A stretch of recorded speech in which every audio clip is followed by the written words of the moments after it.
Olha como é maravilhoso o plano espiritual, né? Essa mensagem que a Rosângela leu fala dos irmãos em perigo, né? Mas que perigo? Perigo de adiar indeterminadamente a sua evolução. Perigo de perder oportunidades, né? Perigo de não aproveitar todas as possibilidades que lhe foram concedidas e quem sabe numa próxima encarnação não tê-las todas, né? Dessa forma. E um pouquinho antes a gente estava fazendo a irradiação e eu estava conversando com a Selma. Como é difícil conseguir pessoas que se comprometam. Como é difícil a gente sair da nossa rotina, da nossa nossa casa, do nosso trabalho, da nossa vivência, dos nossos compromissos e dar um passinho nessa direção da construção espiritual, da construção do reino de Deus em nossos corações, da nossa evolução. E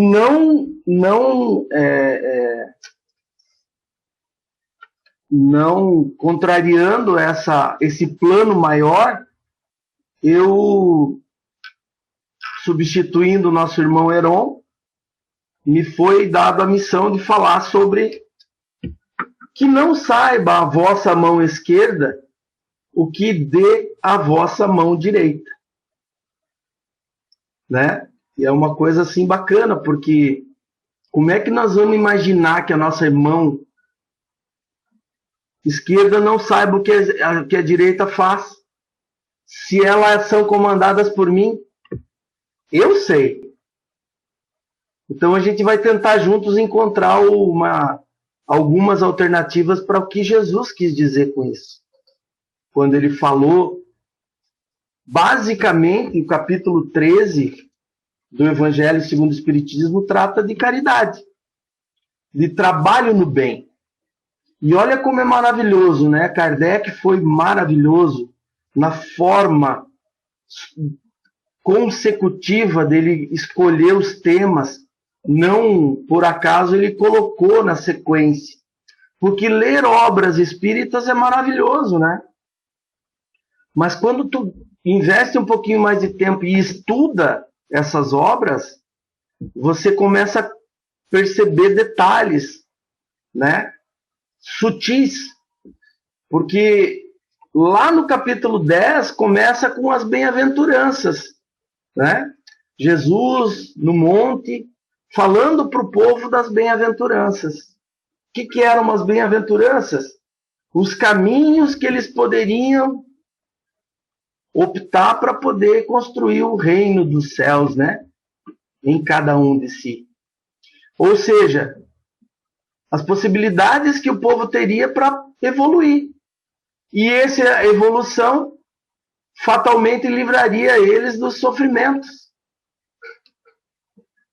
Mais ou menos resumindo, né? Aí no capítulo 11, ele trata assim basicamente do amar o próximo como a si mesmo. E aí todas as nuances, né? Como é que eu vou amar o outro se eu não me amo primeiro? Como é que eu vou conseguir amar esse sentimento maravilhoso se eu não conseguir desenvolver ele ainda? Depois ele complica um pouco, ele fala no 12º capítulo, ele trata do amai os vossos inimigos. E ele vai dando doses homeopáticas a receita para o nosso sucesso. Bem simples, bem fácil, sem muita... Nós não precisamos ser um estudioso excepcional, letrado, pós-graduado, para entender esse caminho que o Kardec, praticamente capítulo após capítulo, ele fala para nós. Então vamos falar sobre o capítulo 13. Não saiba a vossa mão esquerda o que dê a vossa mão direita. E aí ele trata não somente disso, nesse capítulo ele trata alguns subtópicos, que o primeiro dele é o fazer o bem sem ostentação.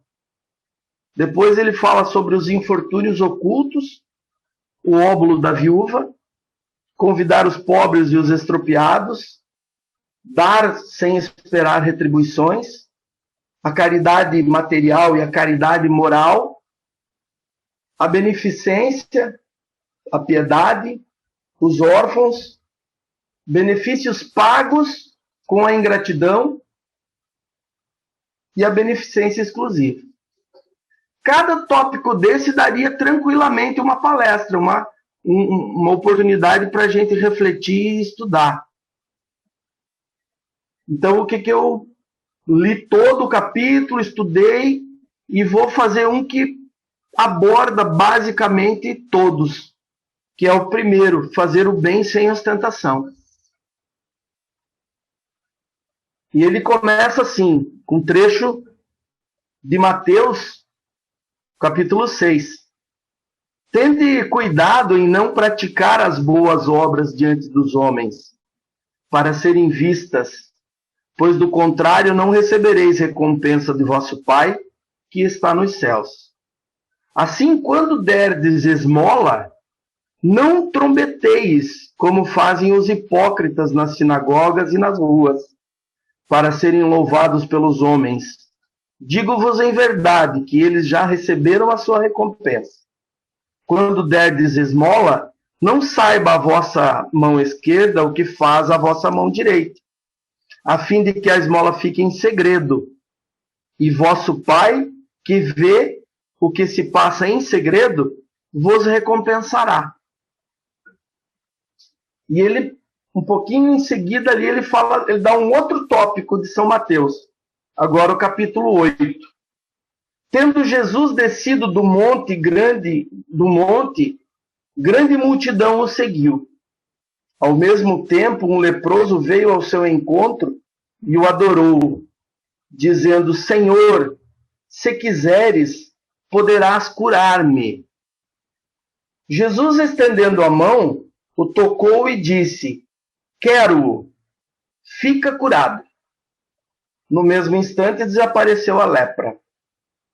Disse-lhe então Jesus: abstente de falar disso a quem quer que seja, mas vai mostrar-te aos sacerdotes e oferece o dom prescrito por Moisés, a fim de que lhes sirva de prova.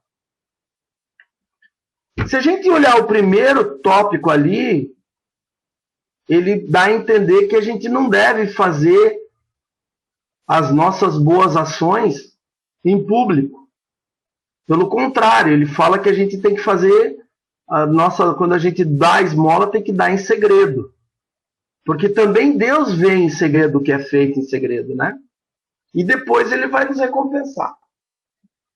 Mas logo em seguida ele fala que Jesus, que é o nosso modelo e guia, ele fez prodígios na frente do povo, da multidão. E ele recomendou para o leproso, porque lá naquela época o leproso, ele saía da lista dos vivos, né? Ele era excluído do livro dos vivos lá, provavelmente na sinagoga. Quando ele era leproso, ele perdia direito a tudo e todos, e eles eram excluídos. E Jesus, curando esse leproso, ele falou: então não fale do bem que você recebeu, mas vai lá e mostra para os doutores da lei que você está curado, para que você possa ser reimplantado no livro dos vivos. Então Jesus não queria fazer propaganda do que ele tinha feito ao leproso, mas ele também estava dando um ensinamento para ele, estava reconduzindo ele para participar da vida dos vivos. Bom, basicamente a gente vai falar de quê? Caridade, né? Caridade, que é uma palavra que é muito ampla, ela tem uma abrangência muito grande. Tanto é que ali no subtópico ele fala caridade moral, caridade material. São vários os caminhos que a gente pode praticar caridade. Fazer o bem para o próximo não deixa de ser um tipo de caridade. Então, eu vou tentar dar uma abordada, e agora tem uma parte aqui que o Kardec fala, que eu acho bastante importante, que ele faz algumas explicações. E eu vou ter que ler alguns textos aqui, porque não tem outro jeito de fazer. Pelo menos pela minha limitação, né? Então, na sequência, o Kardec começa a fazer uma explanação. Em fazer o bem sem ostentação, há grande mérito. Ainda mais meritório é ocultar a mão que dá. Constitui marca incontestável de grande superioridade moral.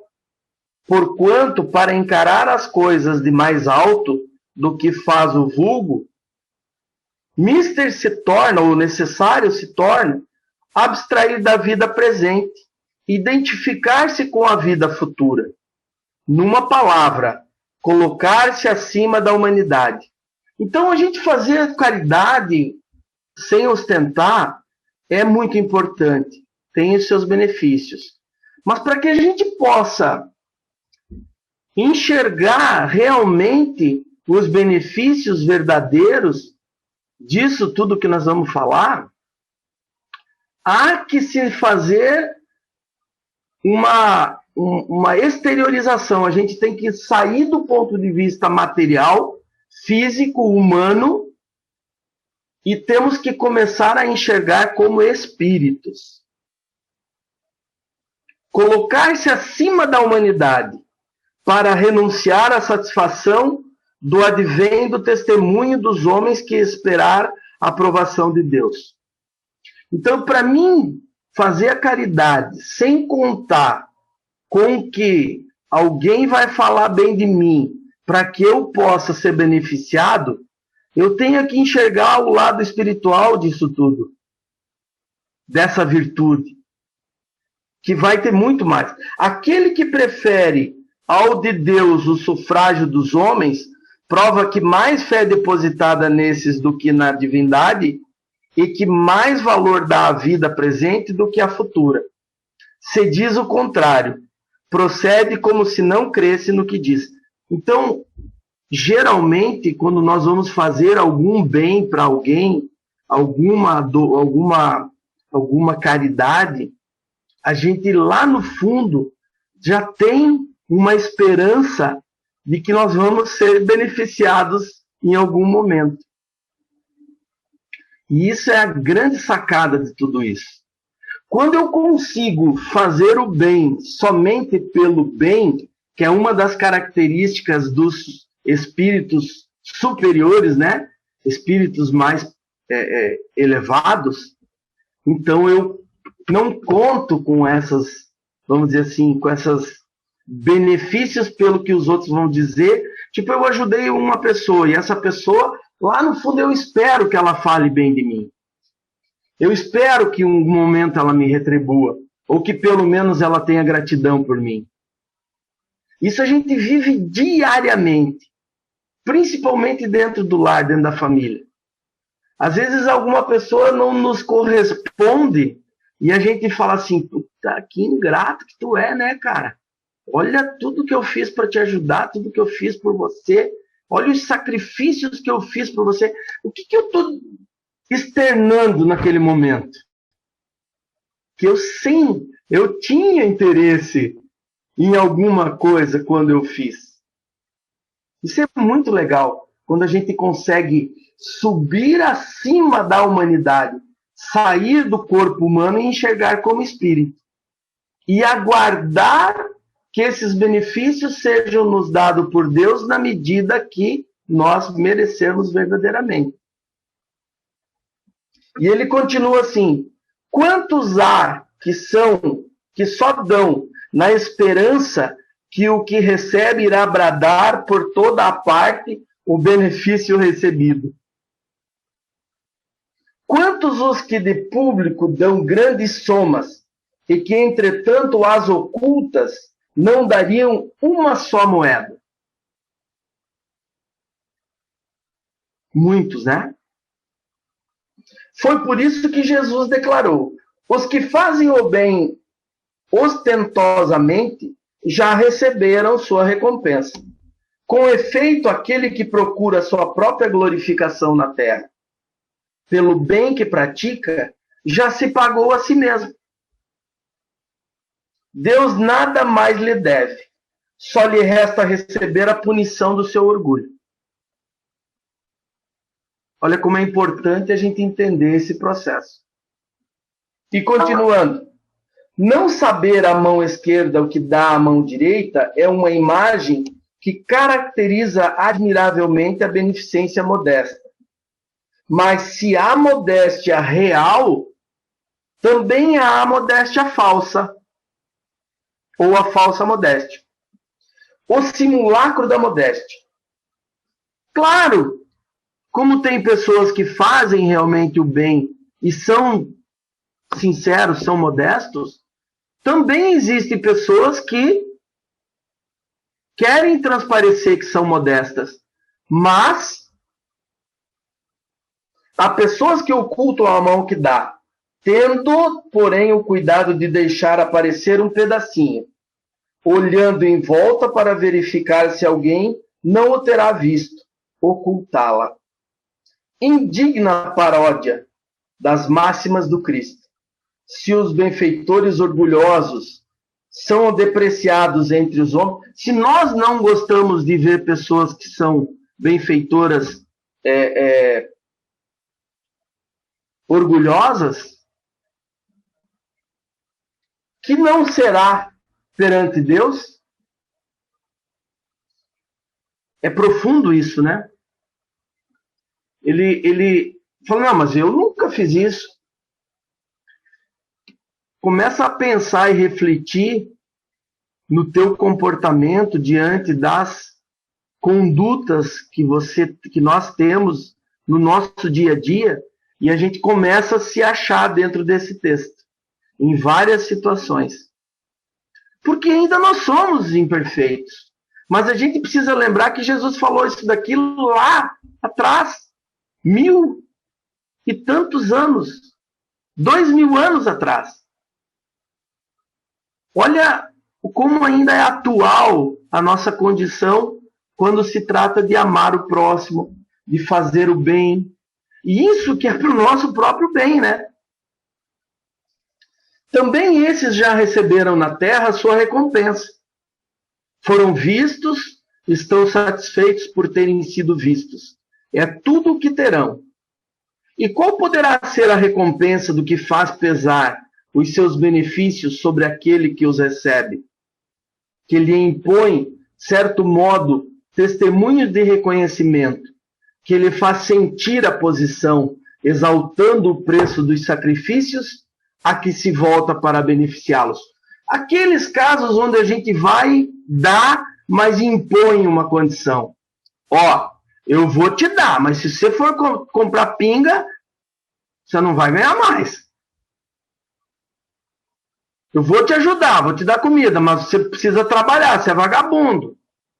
Se a gente não fala, a gente pensa. Não nós aqui, né? Nós já somos um pouco diferentes. Mas a maioria dos seres sofridos que estão perambulando aí pelo mundo, nós ainda temos muito desse preconceito, né? A gente ainda não consegue fazer o bem e acabou ali. A gente sempre tem um interesse. E ele pergunta aqui, então tá, mas e o que tipo de recompensa o cara que força, faz o cara que está sendo ajudado a se sentir mais humilhado e mais difícil ainda receber essa ajuda? O que ele faz sentir sua posição? Exaltando o preço do sacrifício beneficial? Para esse nem mesmo a recompensa terrestre existe, porquanto ele se vê privado da grata satisfação de ouvir bendizer-lhe o nome. E é esse o primeiro castigo do seu orgulho. Olha como é que é, né? Por quê? Por causa das leis que regem o nosso universo. Lei de causas e efeitos. quando eu gero um sentimento de sofrimento, de humilhação, de inferiorização para alguém, eu estou contraindo essa dívida e eu vou resgatar isso. Isso vai voltar para mim. Essa energia que eu joguei para o universo vai me devolver. Né? Isso é uma lei natural, uma lei divina. As lágrimas que seca por vaidade, em vez de subirem ao céu, recaem sobre o coração do aflito e o ulceram. Então, quando eu vou ajudar alguém e sim, enxugo as lágrimas, eu ajudo essa pessoa, mas com vaidade para mim me mostrar, elas não vão ser em meu benefício. Elas vão vir e vou ter que reparar isso. Vai ser do mesmo caminho para o meu sofrimento.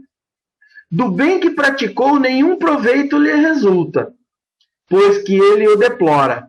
E todo benefício deplorado é moeda falsa e sem valor. Continuando mais um pouquinho para baixo. A beneficência praticada com ostentação tem duplo mérito. Sem ostentação, desculpa. Tem duplo mérito. Além de ser caridade material, é caridade moral, visto que resguarda a suscetibilidade do beneficiado. Faz-lhe aceitar o benefício, sem que seu amor próprio se ressinta e salvaguardando-lhe a dignidade de homem. Porquanto aceitar um serviço é coisa bem diversa de receber uma esmola. Olha bem, né? Então, para algumas pessoas, ser ajudado é motivo de grande sofrimento. Então, que a gente possa entender isso e com o nosso discernimento, com a nossa flexibilidade, nossa iniciativa, criatividade, tentar fazer essa ajuda chegar de uma forma que não seja humilhante, que não seja motivo de sofrimento. Porque o orgulho ainda nos impede de aceitar ajuda, né? Quantas pessoas a gente sabe que estão passando dificuldade e a gente tenta... Não, tá tudo bem, tá tudo bem. Não é uma forma de orgulho não aceitar ajuda?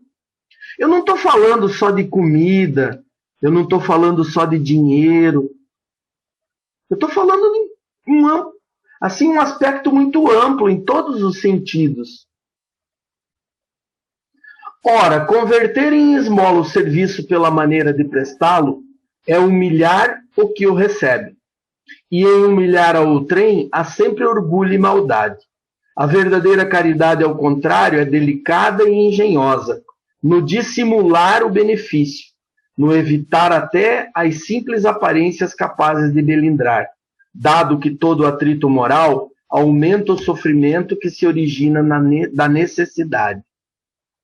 Ela sabe encontrar palavras brandas e afáveis, que colocam o beneficiado à vontade em presença do benfeitor, ao passo que a caridade orgulhosa o esmaga. A verdadeira generosidade adquire toda a sublimidade quando o benfeitor inverte os papéis, acha meios de figurar como beneficiado diante daquele a quem presta serviço. Eis o que significam essas palavras: não saiba a mão esquerda o que dá à direita. Aí eu fui lá no item 12 do capítulo 13, no meio ali, se vocês quiserem procurar depois, é o item 12, e encontrei um trecho que eu achei assim muito importante para a gente estudar junto. Ele diz assim: sede bons e caridosos, essa a chave dos céus, chave que tendes em vossas mãos. Ela está na nossa mão, a possibilidade de fazer a caridade. Toda a eterna felicidade se contém neste preceito. Amai-vos uns aos outros. Não pode a alma elevar-se às altas regiões espirituais, senão pelo devotamento ao próximo. Somente nos arroubos da caridade encontra ela ventura e consolação. Sede bons, amparai os vossos irmãos, deixai de lado a horrenda chaga do egoísmo. Cumprido esse dever, abrir-se-vos-á o caminho da felicidade eterna. Ao demais, qual dentre vós ainda não sentiu o coração pulsar de júbilo, de íntima alegria, a narrativa de um ato de bela dedicação, de uma obra verdadeiramente caridosa?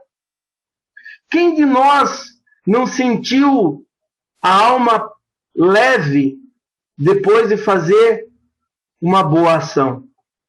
A gente tem um exercício que nós fazíamos, e infelizmente estamos temporariamente impedidos, que é a visita no asilo.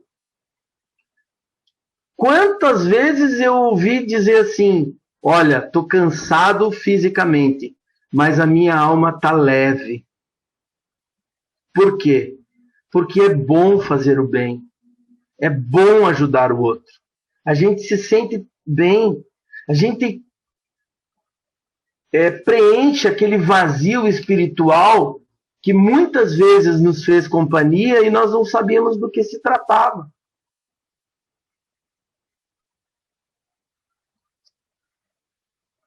Se unicamente buscasseis a volúpia que uma ação boa propiciona, conservar-vos-eis sempre na senda do progresso espiritual. Não vos faltam os exemplos. Rara é apenas a boa vontade. Rara é apenas a boa vontade. Oportunidades nós temos para fazer boas ações, para fazer caridade, para ajudar o outro. Mas o que nos falta é boa vontade. Lá no Livro dos Espíritos, os Espíritos falam que a gente não tem é vontade. Notai que a vossa história guarda piedosa lembrança de uma multidão de homens de bem. Bom, e aí vamos falar um pouquinho de caridade. De um modo geral, a gente tem bastante dificuldade de fazer caridade.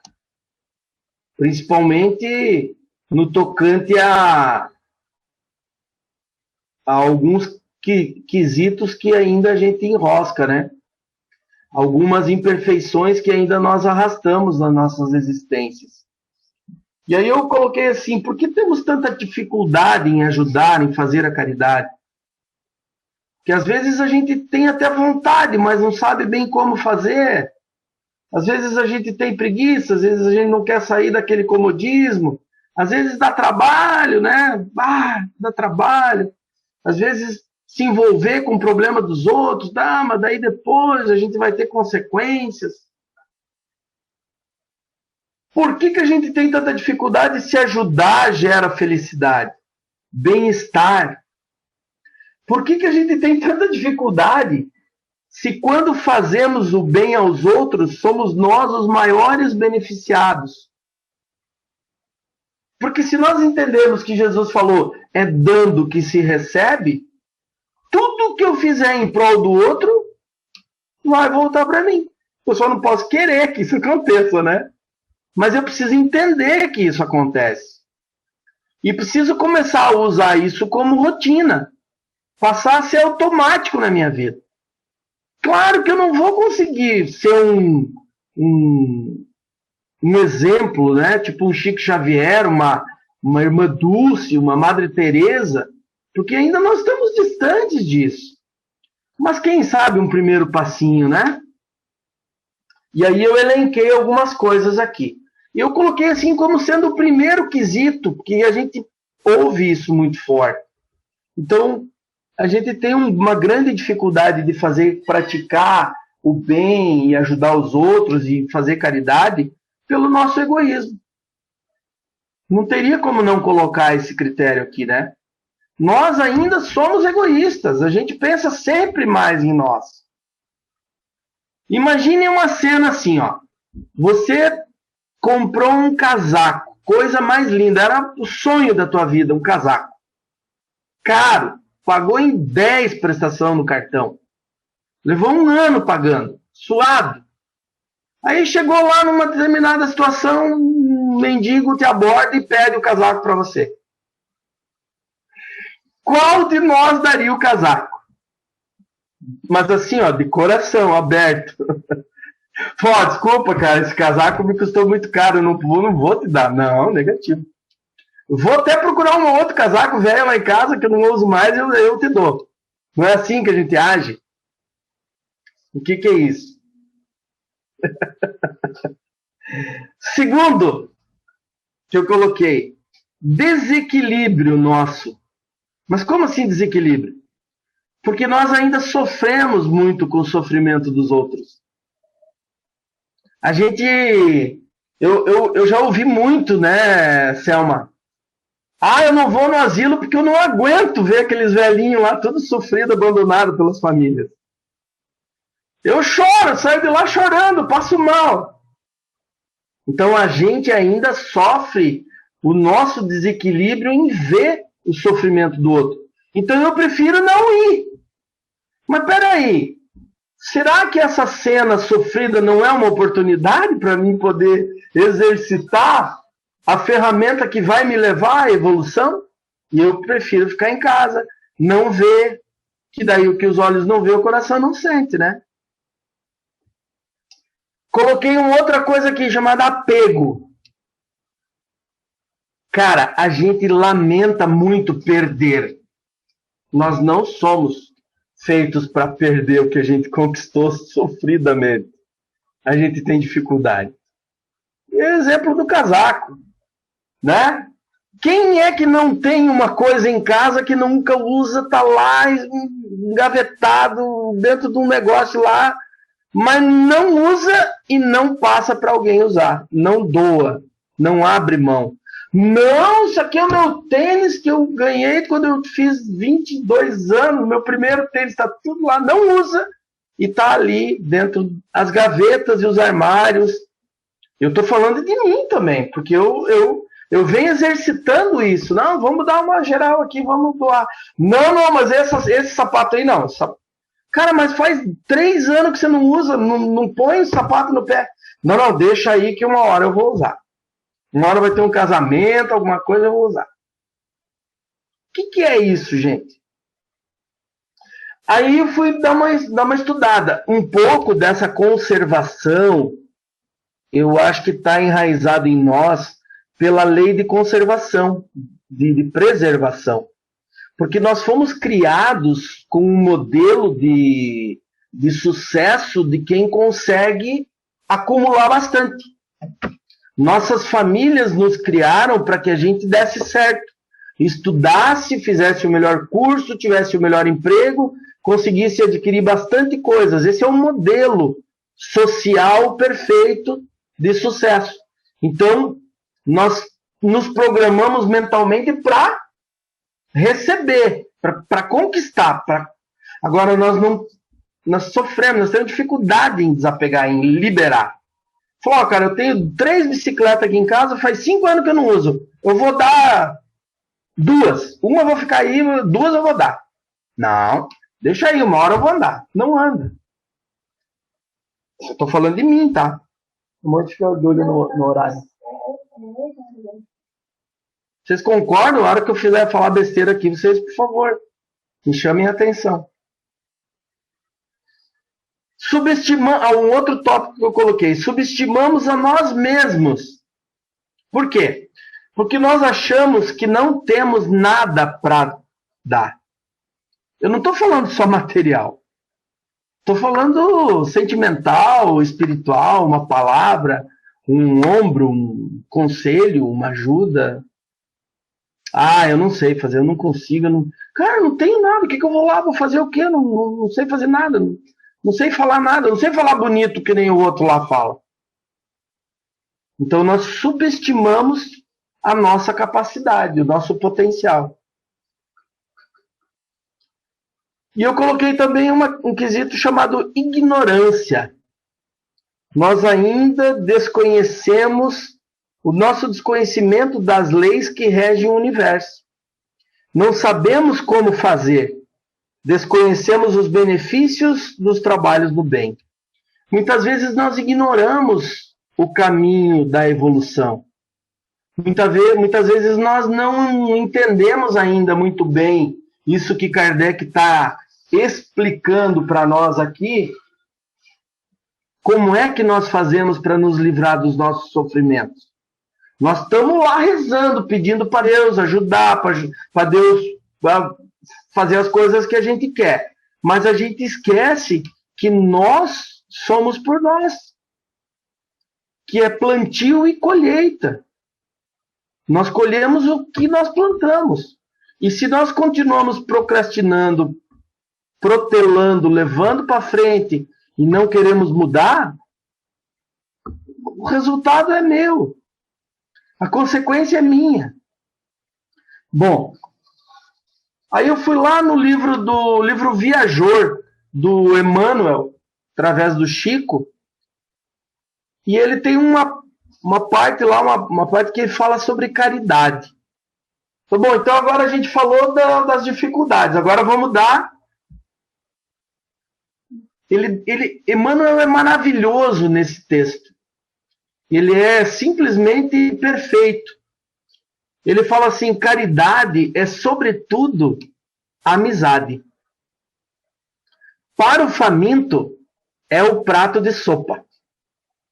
Para o triste é a palavra consoladora.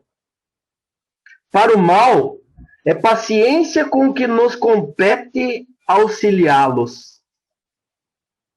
Para o desesperado é o auxílio do coração. Para o ignorante é o ensino despretensioso. Para o ingrato é o esquecimento da ingratidão. Para o enfermo é a visita pessoal. Para o estudante é o concurso no aprendizado.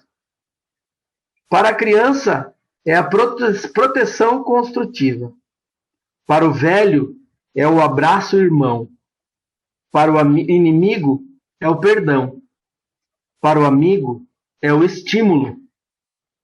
Para o transviado é o entendimento. Para o orgulhoso é a humildade. Para o colérico é a calma. Para o preguiçoso é o trabalho. Para o impulsivo é a serenidade. Para o leviano é a tolerância. Para os deserdados da terra é a expressão de carinho. Caridade é amor em manifestação, incessante, crescente. É o sol de mil faces, brilhando para todos, e o gênio de mil mãos, amparando indistintamente na obra do bem, onde quer que se encontre, entre justos e injustos, bons e maus, felizes e infelizes. Por onde estiver o Espírito do Senhor, aí se derrama a claridade constantemente dela, a benefício do mundo inteiro. A caridade. Não é maravilhoso? Ele já não dá aí, só nesse texto, um monte de possibilidades da gente poder se dedicar a desenvolver um pouco dessa caridade tão importante para nós todos. E aí eu fiz assim alguns tipos de caridade, né? Que a gente pode estar fazendo. Porque não basta só mostrar o lado ruim da coisa, é bom que a gente mostre o que pode ser feito e como pode ser feito, né? E aí eu coloquei assim, a gente pode fazer caridade por pensamentos, né? A gente não pensa. Jesus não falou que se pensou, já tem um peso muito grande? Então a gente pode fazer caridade pelo pensamento, direcionando pensamentos bons. A gente pode fazer caridade por preces, né? Principalmente nós espíritas, sabemos que quando nós emitimos preces em prol de alguém, né, por alguém, eles recebem essas flechas energéticas, fortalecendo, equilibrando, auxiliando.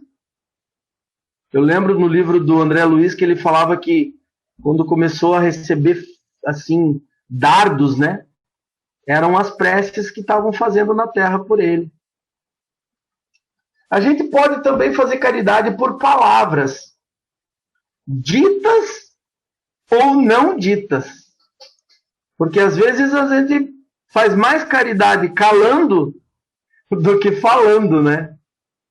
Se a gente conseguir segurar a nossa boca quando a gente vai agredir alguém, quando a gente vai direcionar uma resposta mais áspera, mas a gente está ali, está fazendo caridade. A gente pode fazer caridade por sentimentos.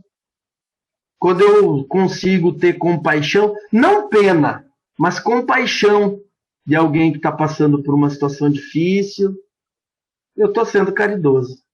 Eu estou direcionando, através dos meus sentimentos, com certeza, energias para essa pessoa.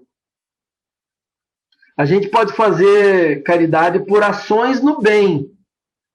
Então, a gente pode fazer auxílio material, financeiro, uma doação, participar de algum projeto, doar uma cesta básica, doar um alimento, uma roupa, participar de alguma ONG, alguma coisa, é um tipo de caridade. A gente pode fazer caridade por omissão. Omissão no mal. Deixar de fazer o mal. Tipo, a pessoa fez o mal para você. Você ia retribuir. Se segurou. Que bom. Eu estou fazendo um tipo de caridade. E a gente pode fazer também pelo autoaprimoramento. Eu me melhorando, eu me dedicando a me evoluir, me melhorar, eu também estou fazendo um tipo de caridade. Com quem? Comigo. Né? Quando eu me permito, porque ser caridoso é que nem amar o próximo como a si mesmo. Eu não consigo ser caridoso com o outro se eu não sou caridoso primeiro comigo. Primeiro com os meus, né? E aí eu, na sequência, aproveito e falo como e com quem nós podemos fazer essas caridades que a gente acabou de falar. E eu começo assim, exatamente dentro da família, né? Com o meu próximo, né? Amar o teu próximo como a ti mesmo. Quem é o meu próximo? Quem está próximo de mim? Então, eu posso fazer caridade com o meu cônjuge, minha mulher, meu marido, quem sabe? Com a família, meus familiares, meus irmãos, meus parentes, minha família espiritual, meus amigos. Eu posso fazer caridade com os que pensam diferente de mim. Geralmente a gente é muito intolerante, né? A gente até se afasta. Prefere nem, ainda mais nesse momento que a gente está com um país bastante polarizado por política, por problemas de cunho político, e isso desencadeia grandes desavenças, né? Eu posso também fazer caridade com os de outras religiões. Eu posso fazer caridade com os maus. Aquele autor de um crime que eu estou julgando ele na minha mente e condenando a, no mínimo, o que ele fez para o outro ou coisa pior. Eu posso fazer caridade com os animais. Eu posso fazer caridade com os nossos pais. Eu posso fazer caridade com o nosso país, com os outros países, com o nosso planeta, com os espíritos sofredores, com os espíritos superiores.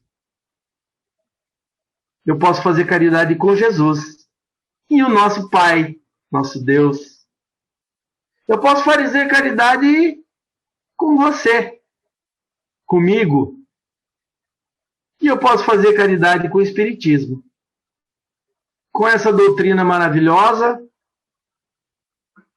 que nos traz tantas explicações, tantas formas de nós abrandarmos nossos sofrimentos, nos esclarece tanto, nos liberta, né, de conceitos e preconceitos. E eu, já encaminhando para o encerramento, eu fui lá no Fonte Viva.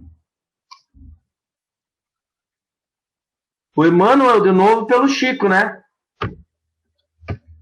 No item, na mensagem número 60 do Fonte Viva. O título é Esmola. Eu achei maravilhoso aqui e gostaria de encerrar o nosso estudo de hoje com essa leitura. A palavra do Senhor está sempre estruturada em luminosa beleza que não podemos perder de vista. No capítulo da esmola, a recomendação do mestre dentro da narrativa de Lucas merece apontamentos especiais. Dai antes esmola do que tiverdes. Dar o que temos é diferente de dar o que detemos. A caridade é sublime em todos os aspectos sobre os quais se nos revelam em circunstância alguma. Devemos esquecer a abnegação admirável daqueles que distribuem pão e agasalho, remédio e socorro para o corpo, aprendendo a solidariedade e ensinando-a. É justo, porém, salientar que a fortuna ou a autoridade são bens que detemos provisoriamente na marcha comum e que nos fundamentos substanciais da vida não nos pertencem.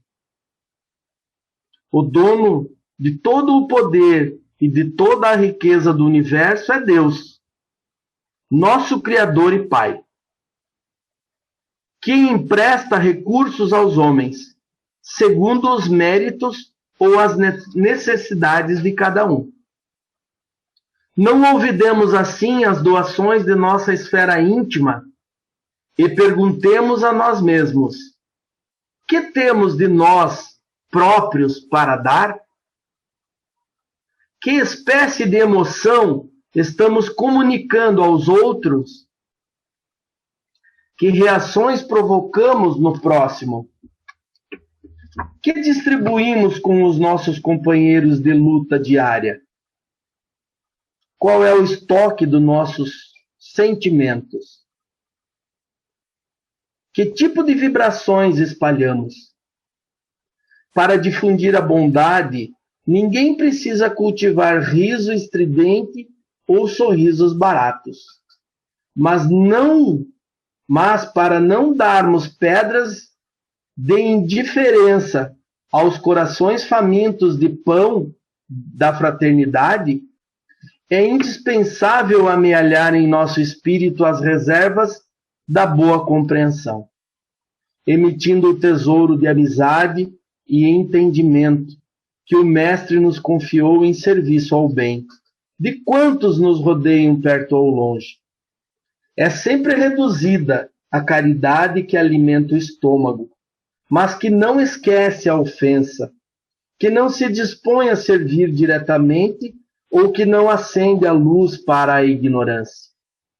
O aviso do instrutor divino nas anotações de Lucas significa: dai esmola de vossa vida íntima, ajudai por vós mesmos, espalhai alegria e bom ânimo, oportunidade de crescimento e elevação. Com os vossos semelhantes, sede irmãos dedicados ao próximo, porque em verdade o amor que se irradia em bênçãos de felicidade e trabalho, paz e confiança é sempre a dádiva maior de todas. Temos aí o caminho, a opção é nossa, as oportunidades são nossas. Deus nos oportuniza. O universo converge para o nosso crescimento, nossa evolução íntima. Que a gente possa realmente ter olhos de ver e aproveitar cada oportunidade. E eu agradeço por essa oportunidade que me foi dada na noite de hoje. Paz e luz a todos.